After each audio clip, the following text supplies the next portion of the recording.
여러분들 안녕하세요. 이번 수업 시간에는 네트워크와 트리를 시각화하는 방법에 대해서 배워보겠습니다.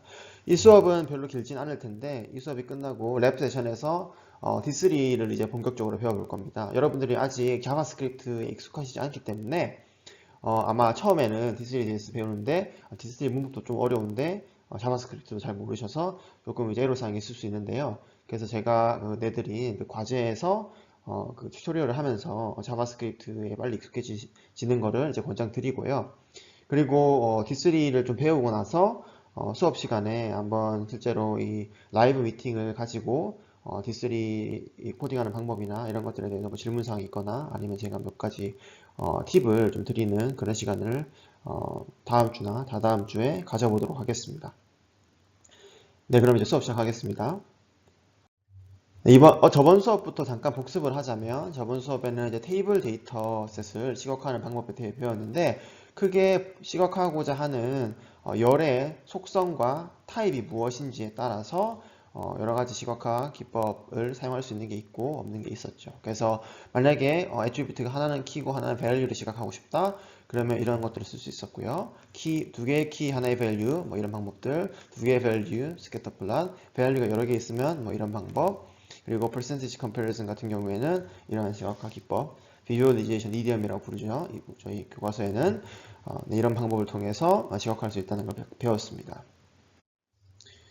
저번 수업 시간에 이어서 이번 수업 시간에는 네트워크와 트리 데이터셋을 시각화하는 방법에 대해서 한번 배워보겠습니다. 그래서 아마 제일 자주 시각화하는 데이터셋은 테이블 데이터셋일 거고요.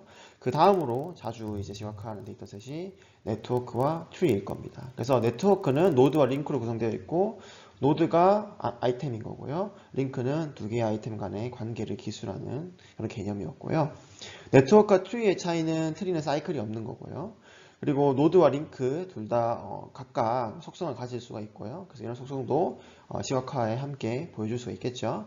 예를 들면 페이스북에서 소셜 네트워크 같은 게 이제 네트워크 데이터셋의 예제인데 노드는 이제 사용자 계정이 될 거고 링크는 이제 친구 관계가 될 것이고요. 노드도 애트리뷰트를 가지는데 뭐 이름이나 뭐 사진이나 웹사이트 URL 같은 속성이 있는 거고 링크에 부여된 속성은 뭐 가령 마지막으로 언제 어떤 상호작용을 했는지 이런 시간이 되겠죠.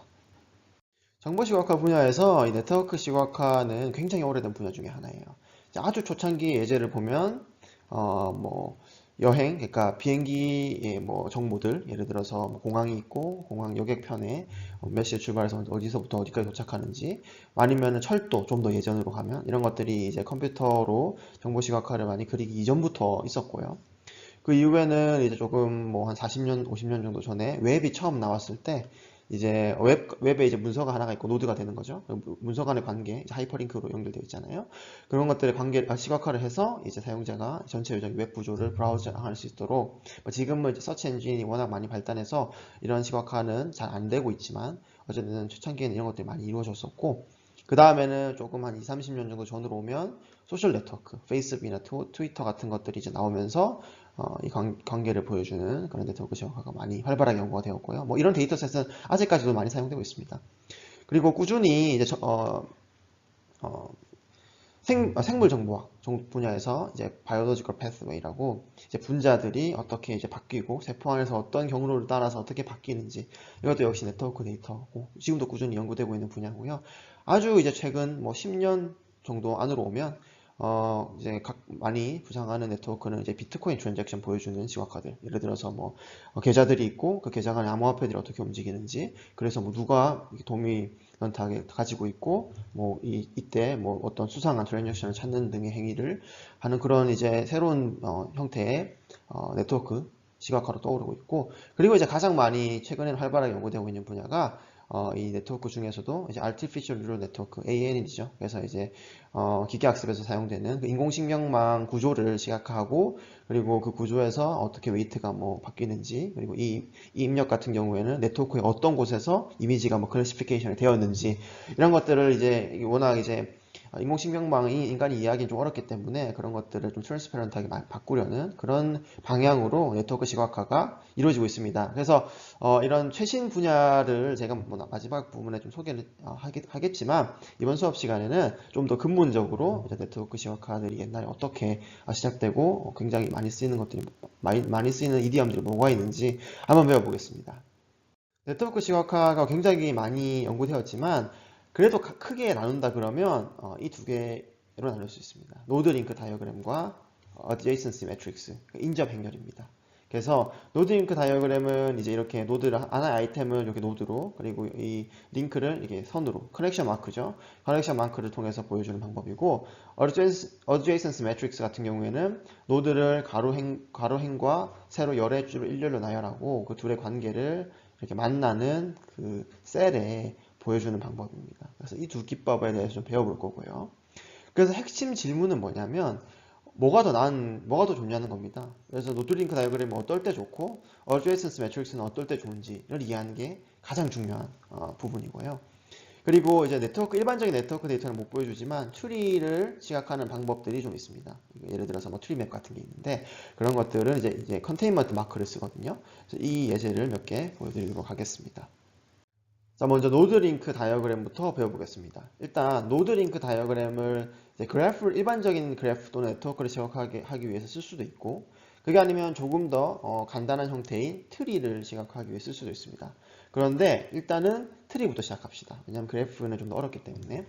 그래서 노드 링크 다이어그램을 트리를 시각하는 방법은 직관적입니다. 이렇게 보는 것처럼 이제 맨 위에 루트 노드가 있고 아래쪽으로 갈수록 깊이가 깊어지는 겁니다. 여러분들이 이제 데이터 스트럭처 수업 들으실 때 굉장히 많이 본 형태일 겁니다. 그래서 이런 레이아웃을 triangular vertical node link layout이라고 그러는데 triangular는 왜 그러냐면 이 부모로부터 자식들이 직선으로 연결되어 있고 이것들이 마치 이렇게 삼각 형태로 보이기 때문에 triangular라고 하고요. vertical 같은 경우에는 이렇게 세로로 자라기 때문에 vertical이 되는 거고 노드 링크 레이아웃은 이제 이렇게 노드는 이렇게 포인트 마크로 링크는 이렇게 커넥션 마크로 보여준다고 하니까 이게 노드 링크 레이아웃인 거죠. 그래서 이게 이제 triangular vertical node link 레이아웃인 거고요. 꼭 이렇게 아래쪽으로 자랄 필요는 없습니다. 원형으로 자랄 수도 있고요. 이 경우에는 루트 노드가 중앙에 오게 되고 바깥으로 갈수록 이 하이라키의 깊이가 깊어지는 거죠.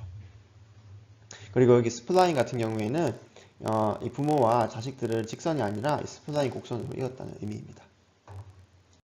네, 그래서 vertical node link 레이아웃 같은 경우에는 루트가 맨 위에 오고 이 자식 노드들 또는 이제 말단 노드가 되겠죠. 맨 아래에 있는 것들은. 그래서 말단 노드들은 아래쪽에 오게 됩니다. 그리고 이 세로 위치는 깊이를 보여주고요. 가로 위치는 어떤 의미를 보여주는 것이 아니라 이것은 레이아웃 알고리즘에 의해서 최적화되게 됩니다. 예를 들어서 이 예제 같은 경우에는 지금 이 서브트리가 굉장히 넓이가 넓고 이 서브트리가 넓이가 넓잖아요. 그래서 만약에 이것도 두 서브트리를 바로 인접하게 놓으면 그래서 이 중앙에 있는 애들이 오른쪽으로 가게 놓으면 이 전체 트리의 넓이가 굉장히 넓어지겠죠. 그러면 이제 데이터 잉크 레이시오 측면에서 나빠지겠죠. 공간을 더 많이 차지하니까. 그래서 이제 레이아웃 알고리즘들이 이런 걸 최적화를 해서 가로 위치를 바꿔가면서 어떨 때 가장 컴팩트한 레이아웃을 그릴 수 있는가를 이제 찾는 거죠. 그래서 이런 알고리즘에 의해서 가로 위치가 결정되게 되는 겁니다. 노드 링크 레이아웃이 꼭 세로로 배열될 필요는 없고 이렇게 가로로 자랄 수도 있습니다. 그러니까 뎁스가 깊어질수록 더 오른쪽에 배치가 되는 거죠. 워드 트리가 그 하나의 예가 될 수 있는데요. 이 워드 트리 같은 경우에는 여러 가지 영어 문장들을 시각화하는 것이 목적입니다. 이 경우에는 이 문장들을 인간이 왼쪽에서부터 오른쪽으로 읽는 것이 좀 더 자연스럽기 때문에 문화마다 다르겠지만 많은 문화에서 왼쪽에서 오른쪽으로 있죠. 그렇기 때문에 이렇게 호라이즌탈 노드 링크 레이아웃을 적은 거고요. 예를 들어서 이 문장들이 모두 다 cat으로 시작하잖아요. 그래서 cat가 맨 앞에 오고 이제 그 다음으로 자주 오는 것이 이제 R입니다. 그래서 R이 이 경우에는 이제 이 세로 위치도 그 빈도수를 보여주고 있는 예제가 되겠습니다. 그래서 R 다음에 뭐 다음으로 많이 오는 게 메럴덴이고 그 다음에 오는 것이 뭐 dogs나 hamsters나 kittens가 되는 거죠. 그래서 이런 식으로 여러 가지 문장을 다 이렇게 보여주는 것보다 요약해서 보여주면 특정 단어가 어떤 위치에 오는 것이 뭐 어느 정도 빈도가 되는지 이런 것들을 예측할 수가 있겠죠. 그래서 이런 것이 이제 가로로 노드링크 레이아웃에 쓸 때 유용하게 생각되는 그런 예제라고 할 수 있겠습니다. 그러니까 결국은 사용자가 원하는 그런 친숙한 방법을 적용한 거죠. 그 다음에 레이디얼 레이아웃 같은 경우에는 룻 노드가 중앙에 오고 이 자식들이 이렇게 바깥쪽으로 자라는 형태입니다.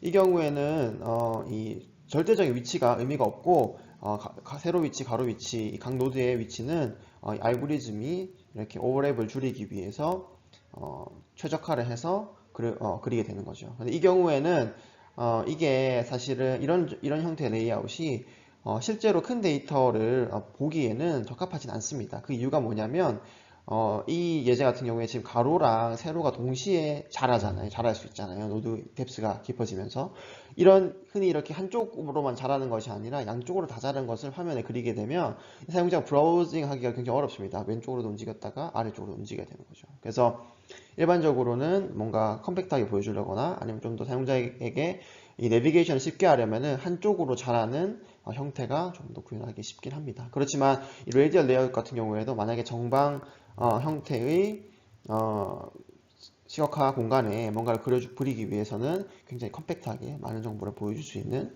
그런 기법이라고 할 수 있겠습니다. 그래서 이렇게 단순한 노드링크 다이어그램의 경우에는 스케일러빌리티가 그렇게 좋지 못합니다. 그래서 수백 개 정도의 노드를 보여주는 데는 적합하지만 뭐 수천 개, 수만 개가 되면은 좀 한계가 있고요. 그리고 그래프 같은 경우에는 조금 더 이 스케일러빌리티가 나빠지게 되겠죠. 왜냐하면 그래프 같은 경우에는 이 링크들이 겹칠 수가 있기 때문에 그러면 이제 인간이 알아보기가 어렵게 되겠죠. 그래서 만약에 트리가 더 커질 경우에는 일반적으로 인터랙션을 지원을 해서 이 문제를 해결하곤 합니다. 예를 들어서 뭐 관심 있는 링크나 아니면 노드들을 선택하게 한다거나 그게 아니면 이제 애그리게이트 하는 방법도 있을 수가 있는데요. 나중에 이제 더 많이 배우겠지만 결국은 화면에 보여지는 그 마크들의 개수를 줄이는 거죠. 그 여러 마크를 대표하는 다른 마크로 대신 보여주는 것이죠. 이제 스케일러빌리티를 높이려면 이제 애그리게이션을 해야 되는데 이제 왼쪽 예제 같은 경우에는 이제 Rectangular Horizontal Node Link Layer라고 부르는 예제입니다. 그래서 이 예제 같은 경우에는 원래는 Triangular였는데 이제 Rectangular 바뀌었잖아요. 그러니까 자식들을 이렇게 그릴 때 이렇게 다 그리면 너무 많잖아요. 너무 많으니까 이것을 그냥 이렇게 삼각형 형태로 만들겠다는 겁니다. 그래서 지금 보면 이렇게 삼각형 형태가 있는 거죠. 그래서 여기서 이렇게 여기 루트가 되는 거고요. 루트가 자식을 하나, 둘, 셋, 넷, 다섯, 여섯, 일곱 개 가지는데 그때 일곱 개 중에서 이만큼은 이제 여기서 끝나는 노드의 비율을 보여주는 거고요. 하나의 노드는 또 더 자식이 있는 거죠. 더 자식이 있으면 더 깊어진 다음에 여기서 또 이만큼 자식이 있고 그 중에 하나는 또 추가적인 자식이 있어서 이렇게 깊어지고 이런 방식으로 이제 보여주는 거죠. 그래서 이렇게 자식들이 그러니까 형제들이 있고 그 형제들의 그 자식이 더 없다 그러면 그런 형제들은 하나로의 삼각형으로 보여주는 거죠. 그러면 이게 마크를 그려야 되는 개수가 줄어들게 되는 거고 그리고 이제 형제들의 전체 이 계층에서 이 형제들이 얼마나 차지하는지를 이 높이를 가지고 보여줄 수가 있으니까 뭐 오버뷰를 보는데 적합하겠죠. 그리고 이제 오른쪽 예제 같은 경우에는 비슷한데 이거는 이제 레이디얼 레이아웃입니다. 그래서 이제 이건 버블 트리 이용이라고 부르고요. 여기서 이제 시작을 하는데 이게 루트 노드고요. 뭐 자식이 있으면은 이런 방식으로 이렇게 뻗어나가는 건 마찬가지입니다. 그런데 이 자식 중에서 더 자식이 없는 그런 자식들은 이렇게 호로 보여주는 거죠. 여기서 끝나는 거죠.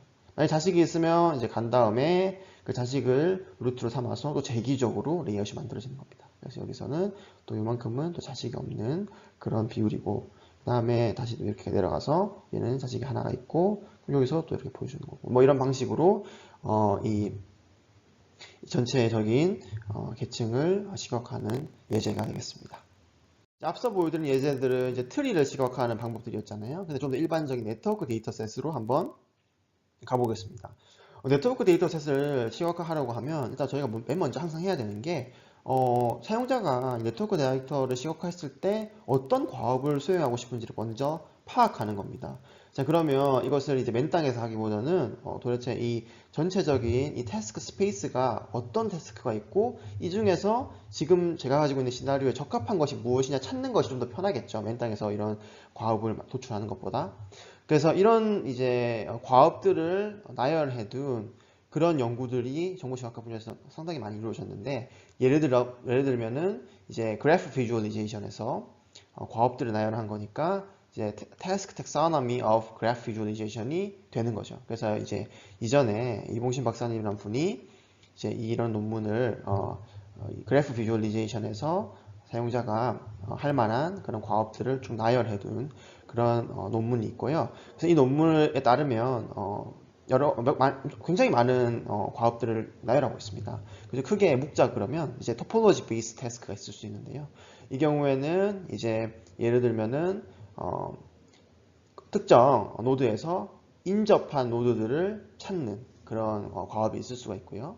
이게 아니면은 이 각각을 이렇게 찾을 수도 있지만 전체적으로 이 노드 옆에 붙어 있는 이런 노드들이 인접한 노드들이 몇 개인지 이런 수량을 찾는 그런 태스크도 있을 수가 있고요.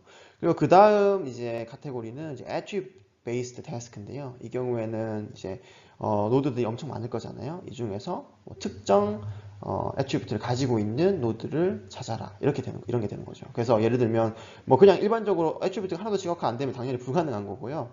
뭐 예를 들면 뭐 이 노드의 색깔로 어떤 다른 애트리뷰트가 시각화되어 있다면 이 애트리뷰트가 가장 큰 노드를 찾아라 이런 것들이 이제 애트리뷰트 베이스 태스크 예제가 되겠죠. 아니면 브라우징 태스크 같은 경우에는 특정 이제 패스가 주어졌을 때 이 노드로부터 이 노드로까지의 패스를 주어졌을 때 이걸 따라가서 이 중간에 있는 노드들이 뭔지를 파악하는 그런 태스크가 되는 거죠. 만약에 이 네트워크가 굉장히 복잡해서 뭐 오버랩이 너무 많아 버리면 이렇게 따라가기가 힘들겠죠. 뭐 이거 말고도 다른 카테고리들이 있지만 뭐 크게 가장 이제 대표적인 태스크들은 이런 세 가지 정도가 되겠고요. 더 이런 텍사너미에 대해서 관심이 있으신 분들은 이런 원본 논문을 보면 좋을 것 같습니다.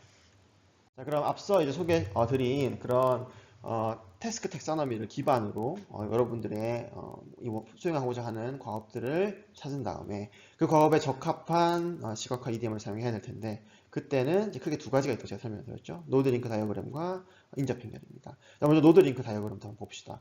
결국은 노드를 평면상에 배열을 해야 되는데 가장 어려운 문제는 노드 어떻게 평면상에 배열할 거냐는 거죠. 이것은 이제 트리 데이터셋을 어레인지 하는 것보다 좀 더 어렵습니다. 왜냐하면 트리 데이터셋에서는 깊이를 보여주기 위해서 가로 또는 세로 하나를 고정했었는데 이 경우에는 좀 더 자유롭게 바꿀 수가 있다는 거죠. 그래서 이 위치를 어떻게 배열을 하냐에 따라서 이 노드 링크 다이어그램이 해석하기가 쉬울 수도 있고 그게 아니면 오버랩이 너무 많아서 해석하기 어려워질 수도 있습니다. 그래서 이것을 위치를 최적화하는 것이 중요한 문제가 되겠습니다.